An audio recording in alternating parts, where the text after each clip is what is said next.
말씀입니다. 사도행전 2장 37절에서 42절까지의 말씀입니다. 우리 한 절씩 교독하시고 마지막 42절 말씀은 한 목소리로 합독하도록 하겠습니다. 제가 먼저 37절 말씀 보겠습니다. 그들이 이 말을 듣고 마음에 찔려 베드로와 다른 사도들에게 물어 이르되 형제들아 우리가 어찌할꼬 하거늘 베드로가 이르되 너희가 회개하여 각각 예수 그리스도의 이름으로 세례를 받고 죄 사함을 받으라. 그리하면 성령의 선물을 받으리니 이 약속은 너희와 너희 자녀와 모든 먼데 사람 곧 주 우리 하나님이 얼마든지 부르시는 자들에게 하신 것이라 하고 또 여러 말로 확증하며 권하여 이르되 너희가 이 패역한 세대에서 구원을 받으라 하니 그 말을 받은 사람들은 세례를 받음에 이날의 신도의 수가 3,000이나 더하더라. 그들이 사도의 가르침을 받아 서로 교제하고 떡을 떼며 오로지 기도하기를 힘쓰니라. 아멘. 오늘은 대림절 셋째 주일입니다. 우리가 예수 그리스도의 다시 오심을 기대하고 바라보고 소망하면서 하나님 앞에 나아가 예배 드릴 때에 오늘은 은혜를 사모하는 삶이라는 제목을 가지고 초대교회 때의 성도들의 모습을 보면서 우리가 어떻게 은혜를 사모하고 또 그렇게 사모하는 삶을 통해 하나님 주시는 은혜가 우리에게 임하는 그런 역사들이 우리 삶 가운데 일어나기를 간절히 소망합니다. 19세기 말 미국의 한 시골 마을에 한 어머니가 살고 있었습니다. 그녀는 남편 그리고 어린 아들을 두고 있었는데요. 아들이 자라면서 점점 방황하고 교회를 떠나게 되었습니다. 어머니는 아들을 위해서 매일 새벽마다 눈물로 기도했습니다. 그녀는 아들이 하나님께로 돌아오기를 간절히 소망하면서 하나님께 아들의 구원을 간구했습니다. 어느 날 밤 어머니는 아들이 술에 취해서 늦게 들어온 것을 보고 더욱 간절히 기도하기 시작했습니다. 하나님, 제가 이 아이를 위해서 모든 것을 다 드리겠습니다. 제 목숨을 걸고서라도 이 아이를 주님께로 돌려보내고 싶습니다. 이 아이가 다시 은혜를 경험하게 하나님 역사해 주시옵소서라고 간구했습니다. 그 어머니의 그 간절한 기도는 결국 응답되었습니다. 시간이 지나서 아들은 어머니의 기도를 들으면서 점점 마음이 열렸고요. 그는 한 부흥회에 참석한 후에 은혜를 체험하고 삶을 온전히 주님께 헌신하게 되었습니다. 그 아들은 훗날에는 전도자가 되었어요. 많은 사람들에게 복음을 전하고 하나님의 은혜를 나누는 삶을 살게 되었습니다. 여러분, 이 어머니의 간절한 기도 그리고 은혜를 사모하는 열정은요, 하나님의 은혜가 얼마나 놀라운지를 우리에게 보여주고 있습니다. 여러분, 우리 또한 우리의 기도를 통해서 또 우리의 모임 그리고 찬양과 말씀과 회개를 통해서 하나님의 은혜를 간구하며 나아갈 때 하나님께서 반드시 응답해 주시고 하나님의 예비된 복을 또 은혜를 우리의 삶 가운데 충만히 부어주실 줄 믿습니다. 여러분, 은혜는요, 간구하는 자들 또 갈급하게 주님을 찾는 자들에게 주어지는 줄 믿습니다. 우리 모두가 마음을 다해서 하나님 앞에 나아가 하나님께 은혜를 구하며 하나님 부어주시는 은혜를 체험하는 그런 우리 모두가 되어지기를 주님의 이름으로 축원드립니다. 여러분, 모든 일에는 원인이 있기 마련입니다. 성공하게 된 원인도 있을 것이고요, 건강하게 사는 원인도 있을 것입니다. 행복하게 사는 원인도 있겠죠. 은혜를 받는 것에 있어서도 분명히 원인이 있습니다. 은혜를 받는 자들을 잘 살펴보면요, 분명히 은혜 받을 만한 어떤 중요한 요인들이 있다라는 것입니다. 오늘 은혜 받는 자들의 공통적인 특징 몇 가지만 함께 나누면서 우리 또한 하나님 안에서 은혜 받는 자리에 나아가는 그런 믿음의 사람들이 되어지는 우리 모두가 되어지기를 다시 한번 주님의 이름으로 축원드립니다. 첫 번째는요, 모임에 열심을 가졌다는 것입니다. 주님이 함께 계시는 장소 있기를 기뻐했다 있다라는 것이죠. 주님은 교회 중에 함께 계십니다. 주 안에서 모일 때에 하나님은 우리와 함께 하신다라는 것입니다. 마태복음 18장 20절 말씀, 우리가 이 말씀 한 목소리로 함께 읽어 보겠습니다. 두세 사람이 내 이름으로 모인 곳에는 나도 그들 중에 있느니라. 아멘. 일단은 모여야 역사가 일어나는 것이죠. 모이되 우리가 주님 안에서 잘 모이면 하나님의 역사가 나타나게 되는 것입니다. 초대교회는요, 모임에 매우 열심을 가졌습니다. 날마다 성전에서 그리고 집에서 모였습니다. 사도행전 2장 46절과 47절 말씀도 우리가 함께 읽어보겠습니다. 날마다 마음을 같이하여 성전에 모이기를 힘쓰고 집에서 떡을 떼며 기쁨과 순전한 마음으로 음식을 먹고 하나님을 찬미하며 또 온 백성에게 칭송을 받으니 주께서 구원받는 사람을 날마다 더하게 하시니라. 아멘. 여러분, 하나님께서 초대교회에 은혜를 베풀어 주셨죠. 날마다 믿는 자들의 숫자를 더해 주셨다 말씀하고 있습니다. 어떻게요? 모이기를 힘썼다는 것입니다. 여러분, 이 모임은요, 예배, 말씀 공부, 기도, 교제, 그리고 사랑 실천과 전도를 위한 모임들을 이야기하는 것입니다. 히브리서 10장 25절 말씀을 보면 이렇게 말씀합니다. 모이기를 패하는 어떤 사람들의 습관과 같이 하지 말고 오직 권하여 그날이 가까움을 볼수록 더욱 그리하자. 또 시편 102편 21절도 보게 되면 그때의 민족과 나라들이 함께 모여 여호와를 섬기리로다, 이렇게 말씀하고 있습니다. 여러분, 함께 모이는 것이 이만큼 중요한 것입니다. 우리가 은혜를 사모한다면, 우리가 은혜 받기 원한다면 함께 모여야 하는 것이고요, 하나님의 이름으로 모이는 그곳에 하나님께서 우리와 함께 해주신다는 사실을 분명히 기억해야 하는 것입니다. 주일 예배뿐만이 아니라 소그룹 모임에도, 성경 공부에도, 기도 모임에도 적극적으로 참여할 수 있도록 노력해 보시기를 바랍니다. 공동체와 함께할 때 느껴지는 하나님의 임재 그리고 역사를 경험하게 될 것입니다. 나는 얼마나 자주 교회 모임에 참여하고 그 안에서 주님의 임재를 기대하고 있는가라는 질문을 우리 자신에게 한번 던져보기를 원합니다. 저는 우리 모두가 더욱더 모이기에 힘써서 하나님께서 주시는 은혜 그리고 하나님께서 베풀어 주시는 부흥의 역사를 체험하는 우리 세안교회가 되어지기를 주님의 이름으로 축원드립니다. 두 번째로요, 은혜 받는 사람들의 특징은요, 아멘, 열심히 한다는 겁니다. 말씀에 대한 믿음, 순수한 마음으로 영접하는 것이죠. 은혜 받는 자들은 말씀에 대한 사모하는 마음이 남다르고요, 말씀을 받는 자세도 남다릅니다. 사모하고 또 적극적이고요, 간절한 마음으로 말씀을 받는다는 것입니다. 지금 나에게 주시는 말씀으로 내가 다 받아들이고 있다라는 것입니다. 그 자세는 바로 아멘이라는 것입니다. 아멘은 믿음으로 말씀을 영접하는 믿음의 표현일 것입니다. 아멘으로 말씀을 받으면 말씀의 역사가 분명히 다른 것입니다.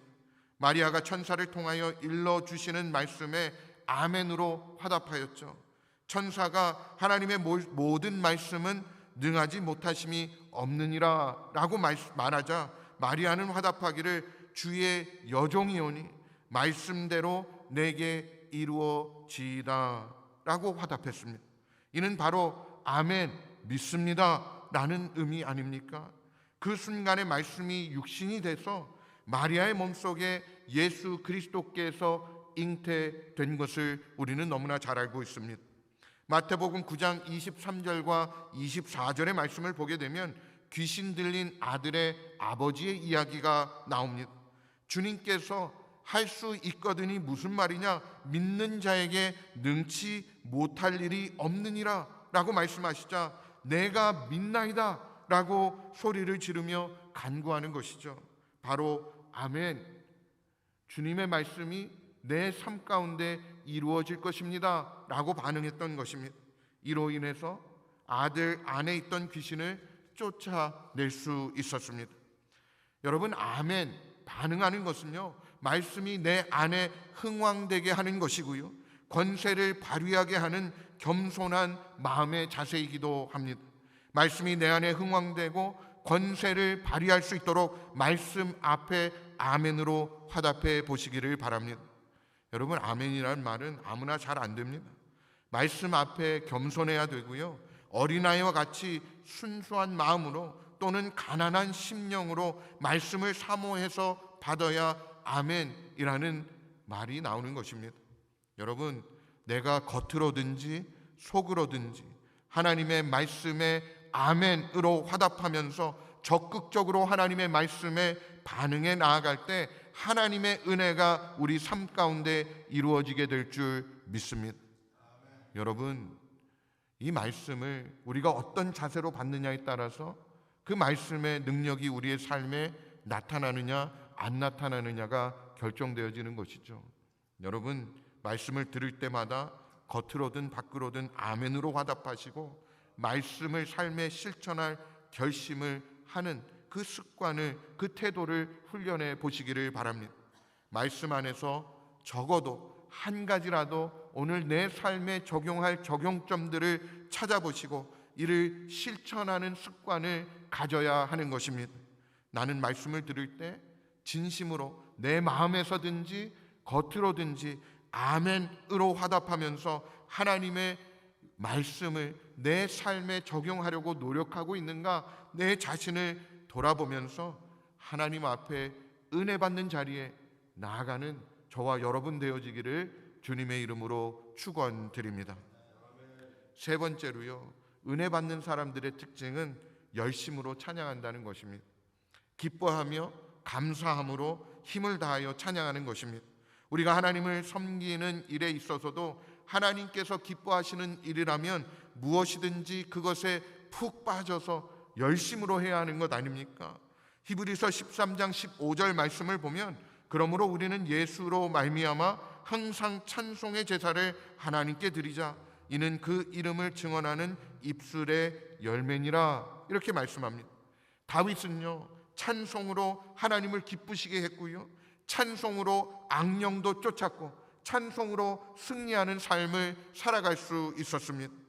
여러분, 찬송은 하나님께 올려지는 입술의 제사이고 또 곡조가 있는 기도이기도 하고요, 또한 찬양 중에 임재하시는 하나님을 영으로 만나는 시간이고요, 위로받고 힘을 얻고 은혜 받는 방편이기도 합니다.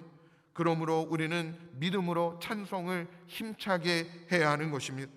찬송을 부르는 자세에서 은혜 받는 것이 결정된다라고 할 정도로 찬송을 부르는 자세가 중요한 것입니다.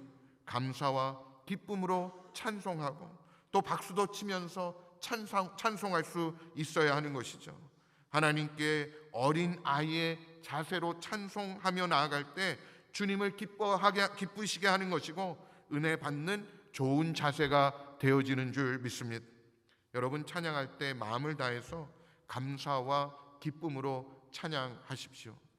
제가 이렇게 앞에서 보면요, 어떤 분들은 열심으로 찬양하는 분들도 있고요, 어떤 분들은 그렇지 않은 분들도 있습니다.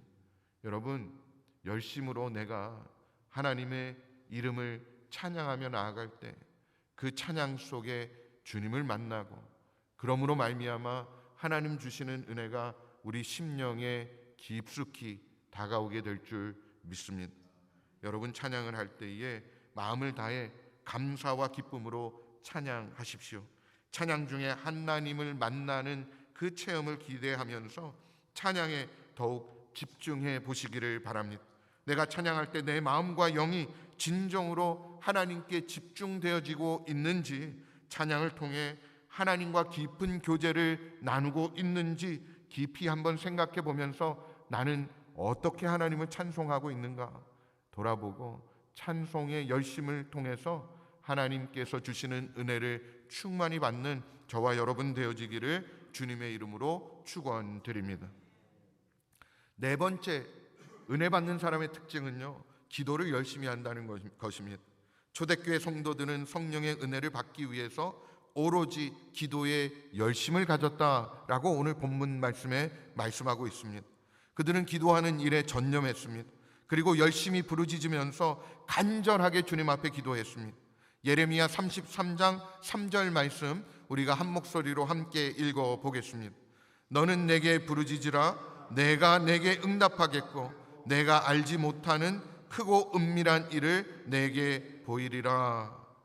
여러분, 이 말씀을 믿고 우리가 그대로 순종하면 하나님의 은혜가 우리 가운데 임하게 될 줄 믿습니다. 은혜를 받는 자들을 보면 기도에 대단한 열심을 가지고 있는 것을 보게 됩니다. 은혜를 사모하는 열정이 대단한 것이죠. 그래서 그것을 이루기 위해서 간절한 마음으로 하나님께 부르짖는 것입니다. 지금 받지 않으면 안 된다라는 자세로 기도하는 것이죠.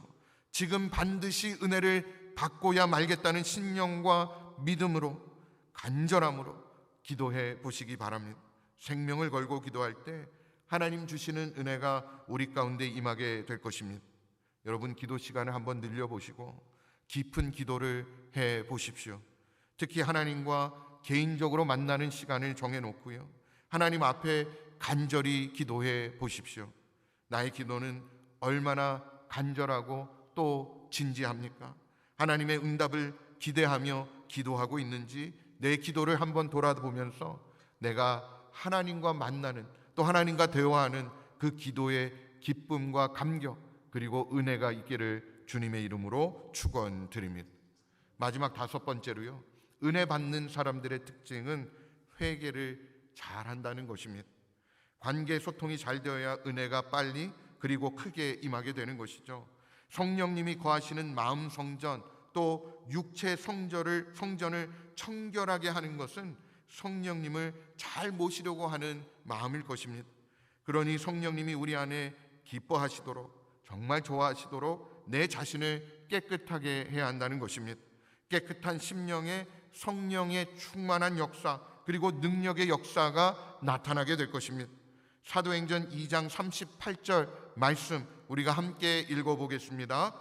베드로가 이르되 너희가 회개하여 각각 예수 그리스도의 이름으로 세례를 받고 죄사함을 받으라. 그리하면 성령의 선물을 받으리니, 이렇게 말씀합니다. 또 구약의 잠언 1장 23절 말씀도 함께 읽어보겠습니다. 나의 책망을 듣고 돌이키라. 보라, 내가 나의 영을 너희에게 부어주며 내 말을 너희에게 보이리라.